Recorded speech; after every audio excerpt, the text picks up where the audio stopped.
Պարոն Հովհաննիսյան, Զարուհի Խոստանջյանը, ինչպես նաև վարչության այլ անդամներ շատ հստակ ասել են, որ վարչությունում հարցը քննարկվել է, վարչության անդամները դեմ են դա այդպես։ Հիմա արդեն լիազորության գերազանցում չեն, որ չնայած վարչության անդամների տեսակետին Արմեն Մարտիրոսյանն ու Ռուբեն Հակոբյանը գնացել են պարոն 26։ Եթե անգամ իրենք լիազորություն ունեցել են ոնց վարչության անդամների Նախ ես չեմ ուզում ինձ գրգնել, ես այդ հարցի կեսին արդեն պատասխանել եմ, իսկ մյուս կեսը հետևյալով պատասխանեմ։ Առաջինը, ինչպես երեք մենք ունեցանք ոչ թե նիստ, այլ խորհրդակցություն, մեր նիստը պաշտոնական կլինի հաջորդ շաբաթ, նաև այդ ժողովը, որի հղումը դուք անում եք եւ շատ հետաքրքրում է ձեզ, դա ինքը խորհրդակցություն է, նիստ չէ։ Այդ նիստը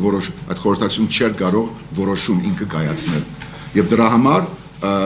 այդ որոշումները գործադիր կարգով իրականացվեցին, ես կրկնում եմ, ես ինքս չէի գնա, համարում եմ միջկուսակցական ժողով, կհանդիպենք, ով ուզում է մենք կհանդիպենք, բայց մենք համարում ենք, որ այս իշխանությունը պետք է գնա։ Պարոն Հովհաննիսյան, առանց դերիմացության օգուտի կարող է գնալ Ժառանգությունից Բաղարամյանը։ Ոչ, այդպես չասացի։ Ես ասացի, որ այդ ժամանակահատվածում տեղի ունեցավ այս ամեն ինչը, որ ես ինքնաթիռի մեջ էի, այդպես բադահում են մարդկային կյանքում, անգամ քաղաքական կյանքում, եւ վերադարձին դեղացա դրա հնարավորության մասին իմացա, իմ առաջարկները արեցի եւ խնդրեցի, որ այդ խորհրդակցությունը կայանա։ Եվ հիմա այնպես եղավ, ինչպես եղավ, այդպես այլևս չի կրկնվի, ես կփորձեմ այլևս կարևոր բաներ չբացակայել, բայց բոլոր դեպքերում ես կարծում եմ, որ լիազորման գերազանցում չի եղել է ներքին վեճ, որը նաև հիմա բաց վեճ է, որը ժառանգության տեսակն է, թող ուրիշները բացվեն ժողովրդի առջև։ Ինչպես եք բնորոշում Խոստանջյանի այդ հայտարարությունը, որ նրանք որպես հաճախորդ էին գնացել եւ պետք է Ես համաձայն չեմ այդ բնորոշման հետ, իրենք հաճախորդ չեն։ Մի րոպե, լայն եմ տվել, հետո ձեզ։ Մենք Հակոբյանը եւ Արմեն Մարտիրոսյանն ասացին, որ դուք տեղյակ եք եղել հանդիպման մասին, դուք սկզբում ասացիք հանդիպումից հետո նոր եք տեղեկացել։ Հիմա ով ասում է այս պատմության։ Ես չգիտեմ ձեր լրագրի համար ինչ եք ուզում պատրաստել։ Ուրեմն ես տեսակի մասին չէ, ուրեմն դրա ներողություն։ Ոչ, ես ասացի, որ ես տեղյակ էի հանդիպման հնարավորության մասին, կրկնեմ ինձ, դուք որպես պրոֆեսիոնալ լրագրող խմբակիր պետք է իմանաք։ Հնարավորության մասին մինչև հանդիպումը ես տեղյակ էի։ Ես իմ տեսակետը ներկայացրի եւ ասի, որ անհրաժեշտ է, որ կոլեգիալ խորհրդակցություն լինի եւ դուք միասին որոշեք։ Եվ դրանից հետո ես իմացա արդեն, երբ որ Լոս Անջելեսից հասա, զարթնեցի հաջորդ առավոտ, ընթերցեցի, թե ինչ եղավ։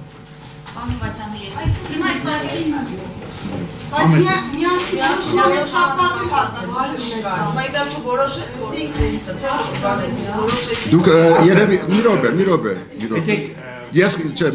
րոպե։ Ես խնդրում եմ, ես ձեզ հարկում եմ դուք էլ նվազագույն փոխադարձեք եւ իմ խոսքերը ընդունեք ինչպես որ ես ասում եմ եւ շատ հստակ եմ ասում։ Մի փոքր դարբեր արոգանությամբ, բայց հստակ։ Ասում եմ, որ այդ օրը այնինչ տեղի ունեցավ խորհրդակցություն է եւ այդ խորհրդակցությունը պաշտոնական նիստ չէր եւ այդ նիստը ունակ չէր ինքը որոշում կայացնել եւ դա մնաց գործադիր իրարման ոլորտում եւ այդպես էլ եղավ եւ եղան մեթոդապանական սխալներ եւ գգնում ես ինքս չէի գնա։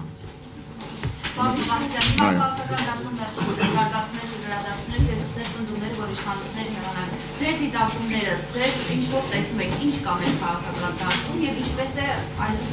պայքարեն նրա համար որ իշխանության հերանալը ինքնանպատակ չէ։ Իշխանությունը հերանա, մենք էլ փրկվենք, չէ, այդպես չէ։ Բայց եթե մենք ուզում ենք լինել դե յուրե իրավագարկ լեգիտիմ պետություն եւ չեմ ուզում փրկություն բառը օգտագործել, բայց եթե ուզում ենք զարգացման պետություն ունենալ եւ ապահովել քաղաքացիների մասնակցությունը, աշխատանքը Հայաստանում, արտաքաղթը նաեւ վերափոխենք վերադարձի, պետք է ունենանք ընդրված դե յուրե իրավագարկ իշխանություն, որ այսօր չունենք։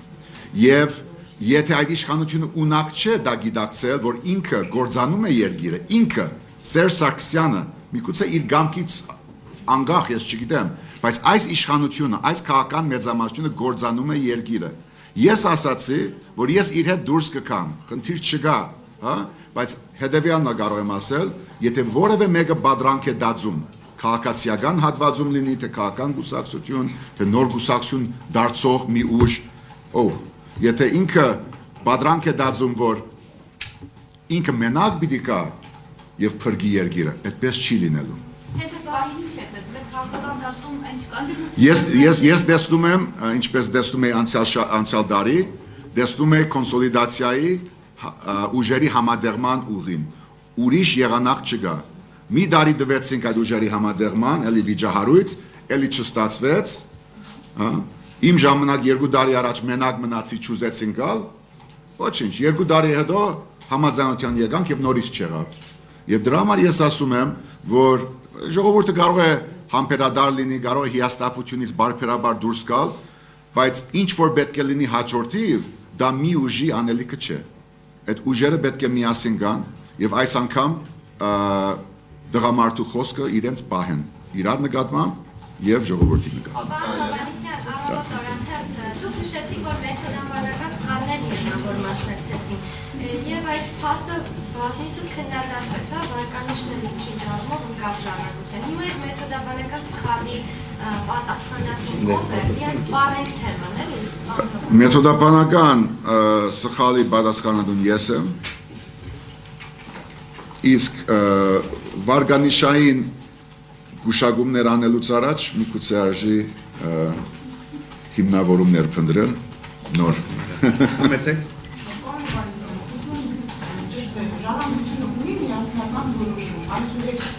նախագահի կամ սահմանադրության բարեփոխումների վերաբերող որևէ հանդիպման հնարավոր է նորից մասնակցի, թե ոչ, թե այս հաշվի հանրապես կապված չեք մասնակցելու։ Երկրորդ սահմանադրական փոփոխությունների մասնագիտական հանձնաժողովը առաջարկություններ է ընդունում քաղաքական ուժերից։ Ժառանգությունը որևէ առաջարկություն չի ներկայացնելու, որովհետև մերժում է դեմ է այս կառավարությունը։ Մարիամ,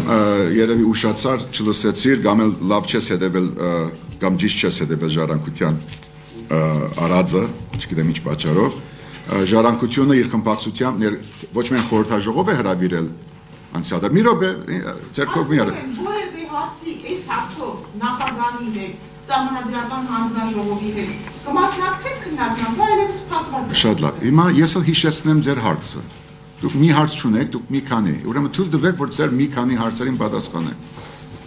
Ձեր հարցերից մեկը, եթե դուք հիշում եք ձեր տված հարցը, այն էր, թե ժառանգությունը առաջարկ չարած, այսպես ինչ պիտի անեն, մենք առաջարկ արել ենք, խմբակցությունը արել է, եւ այդտեղ ձևակերպումը կա եւ հղում կա նաեւ հողիտա ժառանգություն խմբակցությունների 11 գետերին, խորհրդանական ընդդիմության մասին օրենքի, համամասնական ընդրակարգ, ցուցակներ, ինչպես կարելի է, որ սահմանադրական փոփոխությունների մեջ թույլ տանք մեր ինքնիշխանությունը գրջադող հանրաքվե, որ ինքնին հակասահմանադրական է։ Եվ այստեղ գրված է, որ եթե քաղաքական մեծամասնությունը եւ մասնագիտական հանձնաժողովը ընդունի սրանք, ուրեմն մենք պատրաստ ենք։ Ինքը չի ընդունել։ Ուրեմն մենք ասում ենք, քանի որ մենք խաղարկային վիճակի մեջ ենք, մենք այս խաղը չենք խաղում։ Եթե իրենք ընդունեն մեր արդեն բազմիցս ներկայացված գրավոր բանավոր առաջարկները, խնդրեմ։ Իսկ այո, ժառանգությունը ունի եւ ունենա միասնական որոշում, ես դա ներկայացրի նախաբան խոսքում, որ մենք պատրաստ ենք հաղորդակցության քաղաքական եւ քաղաքացիական բոլոր ուժերի հետ, այդ թվում նաեւ հանրապետականների հետ, եթե դա պետք է, մենք գնացինք Բրուսել, այդտեղ կար երկխոսություն, միացայն անցավ ցեղասպանության նվիրված ԵԺԳ բանաձևը, դրա համար այդ հաղորդակցության անոթները բաց են, բայց այս հարցով մենք այլևս չենք խոսելու քանի թե մեր առաջարկները պատասխան չունեն։ Պարոն Վայսյան, բացառված է, որ եւս մի անգամ ժառանգության որևէ անդամ գնա հանրապետականի հետ միջկուսակցական հանդիպման։ Այդպես է, թե այդպես չի։ Կարող չի հասկացար իմ ասածը։ Այդպես բացառվում է, որ գնան, այսինքն։ Ոչ, ես նոր օրինակ դվեցի, որ մեկ անհրաժեշտ է այդ միջկուսակցական հանդիպումը։ Այսինքն ձեր այս առաջարկները հանձնաժողովն է խնդրում մինչև մայիսի 5-ը գրավոր ներկայացնել, այլ հարկ չեք համարում դա։ Իրենց մոտ գա։ Եվ այդ դեպքում պարոն Հովհաննիսյան, եթե մերժում եք այլևս մասնակցել այդ քննարկումներին, հիմա ժառանգության քաղաքական գիծը որն է, սա վերածել ինչպես օրինակ կոնկրետն է ասում Սերժ Սարգսյանի վստահության հանրաքվեի, առհասարակ տապալել այդ բարեփոխումների գործընթացը, ինչ եք անում, ինչի՞։ Ես չգիտեմ, որ կոնկրետ այդ ուժը թե ուրիշ ուժեր արդյոք իրենք որևէ բան առաջարկել են բովանդակային հանձնաժողովին, բայց մենք ներկայացրել ենք, համարելով, որ ոչ լեգիտիմ է այս իշխանությունը, չենք ճանաչում, համարում ենք, որ իրենք դանում են մեր երկիրը գործանման, բոլոր դեպքերում մենք ասել ենք, որ դե ֆակտո այդ իշխանության, ասեմ, որ սրանք են սահմանադրական ճշգրիտ ուղղություն ապահովելու եղանակները, եւ մենք ներկայացրել ենք գրավոր գա իրենց մոտ, եթե պատասխանեն, մենք կպատասխանենք, բայց սրանից հետո ես կարծում եմ, որ սահմանադրական այս գործընթացը եւ հնարավոր հանրաքվեն այդ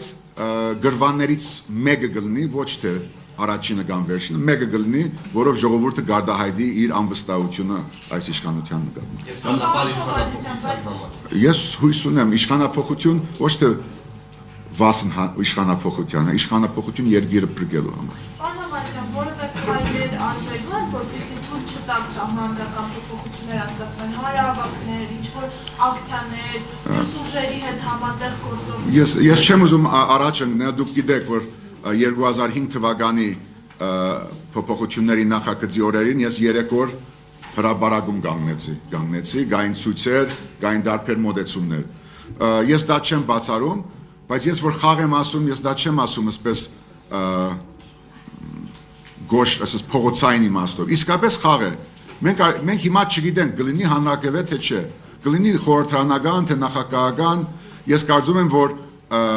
խաղ է դրվում սահմանադրության փոփոխության միջոցով, եւ քանի որ ես ընկալում եմ այդ խաղը որպես քաղաքացի եւ ժառանգության պատասխանատու, ես թույլ չեմ տալու, որ մենք այնտեղ մտնենք։ Իսկ եթե եղավ եւ եթե պիտի իջեցնեն հերթական անգամ սահմանադրական փոփոխություն, մեզ անընդունելի ձևակերպումներով, մենք իհարկե կփոխենք հնարավոր բոլոր միջոցներով։ Պարոն Հովհաննիսյան, Զարուհի Պոստանջյանն Զարուհի Պոստանջյանն ու Արմեն Մարտիրոսյանը վերջնականապես հաշվվել են, ներողություն խնդրել են իրարից մեկ-մեկ վիրավորանքների համար, ու մենք անընդհատ ականատես ենք լինում, որ այս բևեռները ժառանգությունում միմյանց մեղադրանքներ։ Լավ, մի բացարձակած, այս մի ձարը հեղացնի, ամեն դեղել կա ներքին բանաբեջ, մերը մի քիչ բաց է լինում, հիմա դա լավ է թե վատ, ամեն մեկը թող որոշի,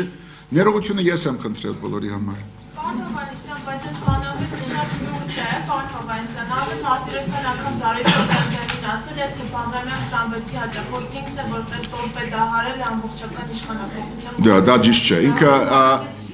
եթե դա ասենք ճիշտ չի ասել, մեկ-մեկ սխալ բաներ ասում ենք, ես էլ ասում եմ Արմենը Զարուհին մենք նայում ենք առաջ եւ համարում ենք, որ սա կարեւոր կենսափորձ էր մեզ համար։ Մենք հաշտ ենք որպես ժառանգության ընտանիք, բայց դա չի նշանակում, որ սուր բաներ չենք ասում մեկը մյուսի նկատմամբ։ Ոչ մի հարց։ Սերժ Սարգսյանից ինչ պատասխան եք սպասում ներողության, այսինքն դուք սպասում եք, որ իսկապես ինչ-որ ներողություն եք քննի հրապարակային։ Ես կրկնեմ իմ խոսքը, ես ներեցի իր ընդրական քողությունը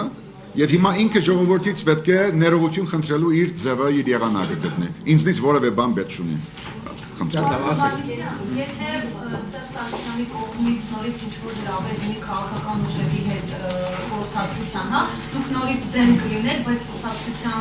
անդամները կկարողանան գնալ մասնակցել այդ հանդիպմանը։ Դա ստացվում է միասնական դիրքորոշում ունեք, ինչ-որ։ Ես հանրապետական կուսակցության նախագահ Սերժ Սարգսյանին սիրով կընդունեմ ժառանգության գրասենյակում,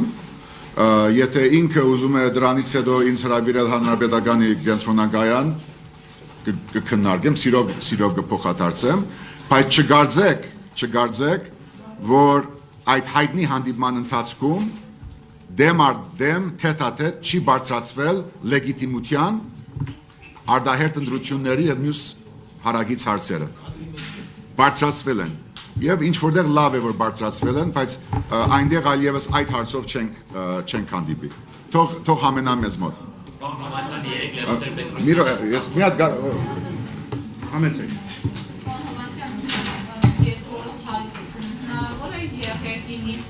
Ով է երեակը։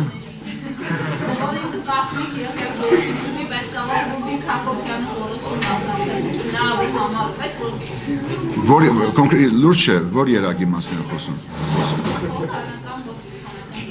Նման բան գոյություն չունի։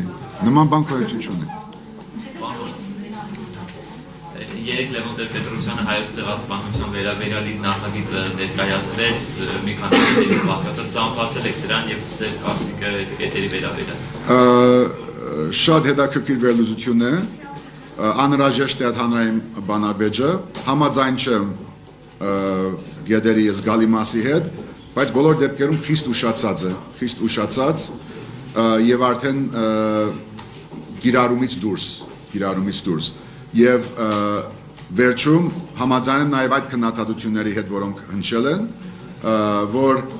դժվար է հասնել այդ ցանկացած հռչակագրի իրացման այն դեպքում, երբ Հայաստանը զիջում էր ինքնիշխանությունը, մտնելով ԵԴՄ եւ այլ ուղղությամբ։ Եվ կարող եմ ձեզ հիշեցնել, որ ժառանգությունը միակ խմբակցությունն էր, որ դեմ քվեարկեց ԵԴՄ-ի մեր անդամակցությանը։ Պարոն Համասյան, եթե կարելի է այդ թեմայով հստակեցնող, հա, Տեր-Պետրոսյանը մասնավորապես ասում է, որ մեր արտաքին օրակարգից պետք է դուրս մնա ճանաչումը, որտեղ հիմնակար այլևս չպետք է համարվի միջազգային ճանաչումը մեր արտաքին քաղաքականության օրակարգի, ինչպես է վերաբերում դրան։ Գիտեք ինչ, սա իր տեսակետը եղել է նաև 20 տարի առաջ, հարգելի տեսակետ է, ես համաձայն չեմ այդ տեսակետին, բայց միաժամանակ ես ավելի կարևոր համարում եմ, որ մեր երկիրը պետք է դառնա իսկապես իրավական սահմանադրական երկիր եւ եթե չդարձանք որևէ ազգային գենսական շահ մենք պիտի չկարողանանք իրացնել եւ դրա համար ես գրկնելով հիշեցնում եմ որ արդարությունը աշխարհում գլի երբ որ մենք արդարություն ունենանք մեր դանը մնացածը վերլուծություն է մոդեցումներ են եւ եթե մենք ունենք պետություն եւ ունենք լեգիտիմ իշխանություն որը չունենք ունենք պետություն թույլ եւ ունենք ոչ լեգիտիմ իշխանություն բայց եթե ունենանք եւ երբ ունենանք եւ անպայման պետք է ունենանք մենք պիտի կարողանանք այս երկու հռչակագրերի դրույթները անգամ մրցակցությունը օգտագործել մեր պետական շահի համար եւ ոչ թե մեկը մյուսին հակադրել Շատ լավ շնորհակալություն կան Շնորհակալություն ներողություն սրա համար Շնորհակալություն որ եկաք